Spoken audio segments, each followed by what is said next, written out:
예수님이 누구신지를 아는 것이 참 중요합니다. 여러분, 신앙에서요, 예수님이 누구신가? 이 질문은 너무나도 중요합니다. 예수님께서는 그래서 자신이 누군지를 물어보십니다. 사람들이 나를 누구라 하느냐? 예수님, 사람들이 예수님을 세례 요한이라고 합니다. 죽었던 세례 요한이 다시 살아난 자로 얘기합니다. 또는 엘리야나 또 그와 같은 선지자라고 합니다. 사람들은 예수님을 왜 그렇게 보았을까요? 예수님께서 많은 기적을 베풀었기 때문이죠.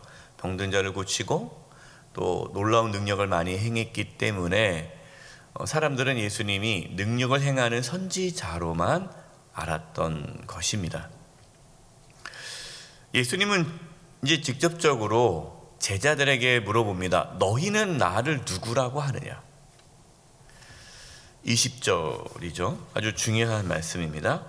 예수께서 이르시되 너희는 나를 누구라 하느냐? 베드로가 대답하여 이르되 하나님은 하나님의 그리스도시니이다. 다른 복음서에서는 주는 그리스도시요 살아계신 하나님의 아들이십니다 라는 또 고백을 하죠.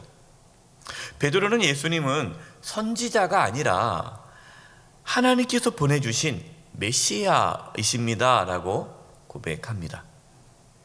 예수님은 하나님의 아들, 그리스도, 메시아이시죠. 여러분, 이것을 우리가 깨닫고 고백할 때에 신앙의 출발이 되는 거예요.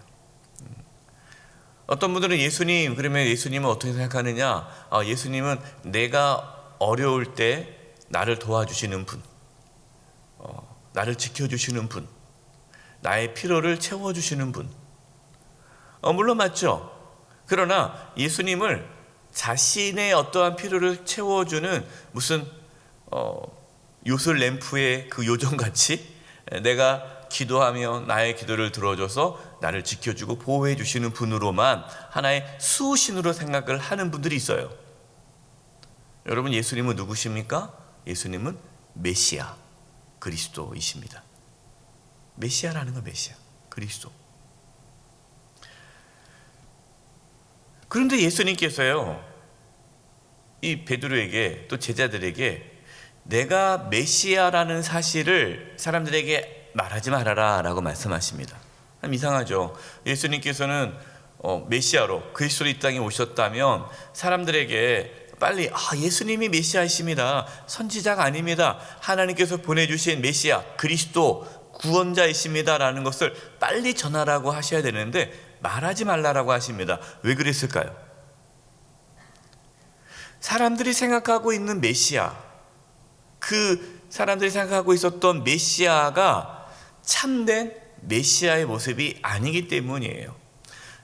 이거는 비단 사람들뿐만 아니라 이 제자들도 메시아에 대한 잘못된 인식이 있었어요. 그 당시 사람들, 또 이 제자들에게 있어서 이 메시아는 어떠한 자입니까? 하나님께서 메시아를 보내주셔서 이 메시아를 통해서 이스라엘을 다시 아주 부강한 나라로 세워주는 것으로 생각했다는 말이에요. 다윗의 자손, 다윗의 후손이 메시아로 오시는데 마치 다윗이 이스라엘을 아주 부강한 나라로 세웠던 것처럼 그 다윗의 자손이 다윗 왕같이 이 이스라엘을 로마의 압제로부터 해방시켜주고 다시 부강한 나라로 만들어줄 자, 바로 그 자가 메시아, 그리스도라고 생각한 거예요. 그러니까 정치적인 지도자로 생각한 거예요. 여러분, 지금 이러한 상황이라면 예수님이 오병이어 기적도 베풀었잖아요. 예수님이 모든 병든 자를 고쳐주고 배불리하고 병든 자를 고쳐주고 이런 능력을 베푸니까 사람들이 예수님을 메시아, 왕으로 삼을 수가 있죠. 근데 그것은 예수님께서 걸어가는 길이 아니지 않습니까? 다르지 않습니까? 그래서 사람들이 이 메시아가 어떤 분인지 잘못된 그 인식을 바꾸고 나서 메시아임을 전해야 되니까 아직은 내가 메시아임을 전하지 말아라 라고 하면서 먼저 제자들에게 메시아가 어떠한 자인지를 말씀하십니다. 여러분, 제자들에게 처음으로 이제 메시아는 어떤 자인지를 처음으로 말씀하는 구절이 22절이에요. 그래서 22절이 여러분 누가복음 전체에서 가장 중요한 구절입니다. 22절이. 왜 그러냐? 지금까지 이 누가복음에서 이 앞까지는요, 예수님께서 죽으시고 부활한다는 말씀을 전한 적이 없으세요. 처음으로 예수님이 고난받으시고 죽으시고 부활하신다는 말씀, 복음을 처음 말씀하신 것이 22절입니다. 우리 22절 같이 한번 읽어보겠습니다. 시작. 이르시되 인자가 많은 고난을 받고 장로들과 대제사장들과 서기관들에게 버림받아 죽임을 당하고 제3일에 살아나야 하리라 하시고, 자신이 많은 고난을 받고 버림받아 죽임을 당할 것이다, 죽는다라는 거예요. 그리고 제3일 만에 부활할 것이다 라고 처음으로 제자들에게 말씀을 전합니다. 여러분, 이 말씀을 들었던 제자들 어땠을까요? 충격 그 자체예요. 충격. 왜냐하면 예수님께서 고난받으시고 죽으실 거라고는 요만큼도 생각하지 않았어요. 예수님이 죽으시면 자기들도 죽는 거 아닙니까? 그러니까 예수님이 죽으시면 안 되는 거예요. 예수님과 함께 이 나라를 다시 이스라엘을 해방시키고 독립시키고 부강한 나라로 만들기 위해 자기들이 이렇게 따라오고 있는데 예수님이 죽으신다고 하니 여러분, 이게 얼마나 황당하고 당황스러운 말이겠어요. 그래서 제자들은 예수님의 이 말씀을 듣고도 깨닫지를 못합니다. 아니, 받아들이고 싶지 않은 거죠. 이해하고 싶지도 않은 거예요. 예수님께서는 제자들에게 내가 왜 이 땅에 왔는지 그것을 분명하게 말씀해 주십니다. 예수님 이 땅에 왜 오셨습니까? 십자가에 죽으시고 부활하시기 위해 이 땅에 오신 거예요. 단순히 우리의 필요를 채워주고 우리를 내 고민을 들어주시고 나를 바른 길로 인도해 주시고 나를 어떤 형통한 길로 인도해 주시는 그 주님으로 이 땅에 오신 것이 아니라 우리의 죄를 대신 짊어지시고 십자가 피 흘려 죽으시고 우리에게 사망 권세를 깨뜨리고 영원한 부활의 소망을 주시기 위해 부활하신 주님, 하나님의 아들이요 주님으로, 만왕의 왕으로, 메시아 구원자로 이 땅에 오셨다라는 거죠. 여러분, 이것이 너무너무 중요합니다. 내가 예수님을 메시아, 그리스도, 구원자라는 것을 분명하게 깨닫고 믿음으로 받아들이는 자들은요, 내가 이 땅에서 어떠한 환난과 고난과 역경이 와도요, 주님을 따라갑니다. 그러나 그것이 제대로, 신앙이 제대로 잡혀있지 않으면요, 살다가 좀 어려움이 생기면 어떻게 나한테 이런 일이 생깁니까? 하나님, 왜 나에게 이런 고난을 줍니까? 왜 기도해도 응답이 없습니까? 예수 믿어봤자 소용이 없네. 좀만 기분 나쁘면 확 떠나고 그래요. 자기 중심인 거예요. 그거는 예수님이 누군지 모르는 거예요. 그래서 여러분 스스로 물어봐야 됩니다. 예수님은 누구신가? 나에게 있어서 예수님은 누구신가? 예수님에 대한 잘못된 이해가 있으면 신앙은 잘못된 길로 갑니다. 지금 제자들은 잘못된 인식을 갖고 있었던 거예요. 예수님이 누구신지. 그래서 예수님께서 그걸 깨트리는 거예요. 그래서 내가 이제 고난받아 죽고 부활할 것이다. 그 다음에 말씀하신 거죠. 23절. 또 무리에게 이르시되 아무든지 나를 따라오려거든 자기를 부인하고 날마다 제 십자가를 지고 나를 따를 것이니라. 충격적인 말씀인 거예요. 아니, 지금 제자들은 예수님을 왜 따라가요? 자기를 부인한다는 게 뭡니까? 자기를 부인한다는 것은 자기 중심적인 삶을 이제는 내려놓는 거예요. 그동안 나를 위해 살았다면, 나의 행복, 나의 평안함, 나의 유익을 쫓아 살았다면 이제는 나를 위한 삶을 내려놓으라는 거예요. 내가 주인 되어 살았던 삶을 내려놓으라는 거죠. 더 이상 내 자신이 주인 되지 말아라는 거예요. 그런데 제자들은 그동안 어떻게 살았어요? 내가 주인 되어 살았단 말이에요. 그러면서 예수님을 따라가는 것도, 그래, 내가 예수님을 따라가야 나중에 예수님과 함께 이 나라를 다스릴 수 있겠지.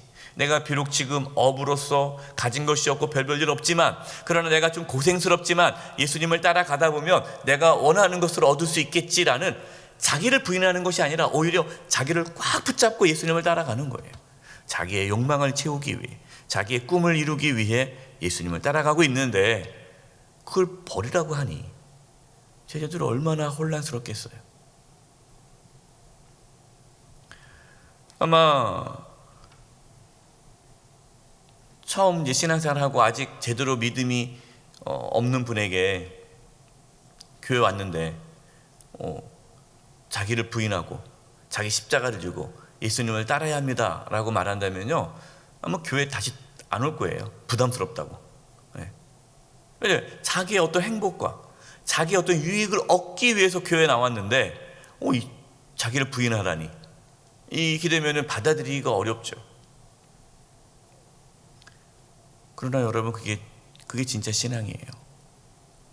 그래서 예수님께서 이걸 먼저 얘기한 거 아닙니다. 예수님이 누군지를 정확하게 알아야 자기를 부인하고 자기 십자가를 지고 예수님을 따라갈 수가 있는 거예요. 근데 예수님이 누군지 모르면 절대로 여러분 자기를 부인할 수가 없습니다.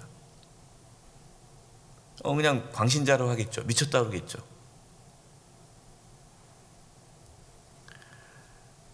단순히 예수님을 믿어 편안하고 안락한 삶을 살기를 원한다면 여러분, 그분은 예수님을 잘못 따르고 있는 거예요. 여러분도 이 말씀을 오해하면 안 돼요. 그러면 이제 예수 믿으면 무조건 이제 고난의 삶을 살아야 되나 보다, 이제 고행을 해야 되나 보다, 그냥 무조건 나를 부인하려 해서 무조건 자기를 다 그냥 미워하고, 그냥 먹고 싶은 것도 먹지 말고 사고 싶은 것도 사지 말고 그냥 오로지 그냥 고행하면서 금욕적인 삶을 살아야 되나 보다 라고 생각하는데, 그건 아닙니다. 단순히 금욕적인 삶을 살고 고난의 삶을 사는 것이 예수님을 따라가는 삶이 아니에요. 정말 예수님을 따라가려면 내 모든 것을 내려놓을 수 있어야 한다는 거예요. 그렇지 않고 예수님을 따라갈 수가 없다는 거죠. 왜냐하면 때로 내가 하나님의 뜻을 이루기 위해 예수님을 따라가는 그 길에 고난이 있기 때문이죠. 여러분, 예수님의 제자들, 예수님을 따라가서 예수님이 나중에 이제 죽으시고 부활하고 승천하시고 이제 남은 제자들이 어떠한 삶을 살았습니까? 단 한 사람도 이 땅에서 뭐 평안하게 형통하게 잘 먹고 잘 살았다는 말씀이 없어요. 요한 빼고 다 순교합니다. 요한은 밥 먹으며 유배에 가서 끝까지 요한계시록을 쓰면서 사역을 마무리하죠. 다 죽어요.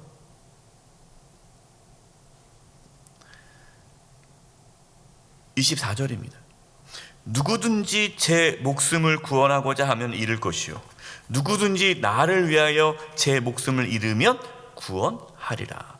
여러분, 참 예수님께서 아이러니한 말씀을 하십니다. 누구든지 자기 목숨을 구원하고자 하면 잃을 것이고 누구든지 예수님을 위하여 자기 목숨을 잃으면 구원을 받는다라는 거예요. 그러나 사람들은 어떻게 살아갑니까? 자기 목숨을 구원하고자 애쓰죠. 막 살고자 애쓰지 않습니까? 그런데 자기 스스로 자기 목숨을 구원할 수 있습니까? 없습니다. 스스로 자기 목숨을 구원할 수 없어요. 그러니까 스스로 구원하고자 하는 자는 다 죽어요. 죽을 수밖에 없는 거예요. 자신에게 그런 능력이 없어요. 여러분, 우리에게는요, 우리의 목숨을 구원할 만한 능력이 없어요. 죄인이기 때문에 다 죽어야 됩니다. 그러니까 스스로 목숨을 구하는 자는 다 잃게 돼요.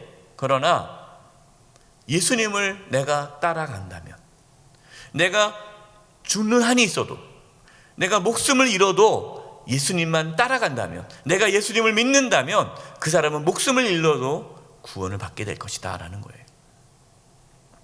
제자들이 그랬지 않습니까? 목숨을 잃었잖아요. 다 순교했잖아요. 그러나 그들은 영원한 생명을 얻게 된 것이에요.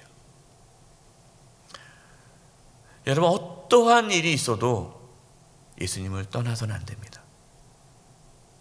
어떠한 고난이 내 앞에 있어도 우리는 끝까지 믿음의 길을 걸어야 돼요. 이제 앞으로 점점 예수님을 믿는다는 것이 어렵고 힘든 시대가 올 것입니다. 세상이 손가락질하고 주변 사람들이 예수 믿는다고 그러면은 마치 벌레 보듯이 막 그렇게 대할 거예요. 아주 모욕적인 말을 할 거예요. 그러니까 그것이 다른 사람의 시선이 두려워서 내가 예수 믿는다는 것을 감추는 그러한 마음이 들 거예요. 내가 예수 믿는다는 말을 하지 말아야지. 교회 다닌다는 말을 하지 말아야지. 왜? 너무 그냥 교회 다닌다는 사람에 대해서 부정적인 생각이 있으니까 그럴 거예요. 여러분, 그러면 안 되죠. 당당하셔야 돼요. 25절 보십시오. 사람이 만일 온 천하를 얻고도 자기를 잃든지 빼앗기든지 하면 무엇이 유익하리요? 여러분, 이 세상에서 아무리 많은 부귀 영화를 누린다 해도 구원받지 못한다면 무엇이 유익하겠습니까? 영혼의 구원보다 더 귀한 건 없어요. 이 땅의 삶은 잠시 아닙니까? 우리가 바라보는 천국은 영원하잖아요. 어떻게 영원한 세상을 바라보는데 이 잠시 사는 이 세상에 대한 미련이 있겠어요? 그러면서 26절 보십시오. 누구든지 나와 내 말을 부끄러워하면 인자도 자기와 아버지와 거룩한 천사들의 영광으로 올 때에 그 사람을 부끄러워하리라. 우리가 이 세상 살아가면서 예수님을 자랑하고 예수님을 드러내며 살아간다는 거죠. 부끄러워하지 말아라. 우리가 예수 믿는다는 것을 부끄러워하고 내가 신앙을 갖고 있다는 것을 사람들에게 말하는 것을 주저한다면 여러분, 예수님께서 나중에 우리가 하나님 앞에 섰을 때에 우리를 부끄러워하신다는 거예요. 예수님이 우리를 부끄러워한다는 게 뭡니까? 우리를 모른 척 하신다는 거예요. 왜? 우리가 이 땅에 살면서 예수님이 누군지 모른 것처럼 내가 예수 믿지 않는 자처럼 이렇게 산다면 예수님은 나중에 우리를 모른 척 한다라는 거죠. 신앙은 고백입니다. 여러분, 고백하셔야 돼요. 나는 예수님 믿습니다. 물론 지금 현재 교회가 여러 가지, 기독교가 여러 가지의 어려움을 일으키고 그런 게 있다 할지라도 나는 예수님 믿습니다. 자신의 신앙을 고백하십시오. 그러면서 자신을 부인하고 예수님을 따라가십시오. 영원한 천국을 소망하면서 이 땅에서 주님과 함께 살아가십시오. 그것이 예수님이 누군지 정확히 아는 자의 삶의 모습이에요.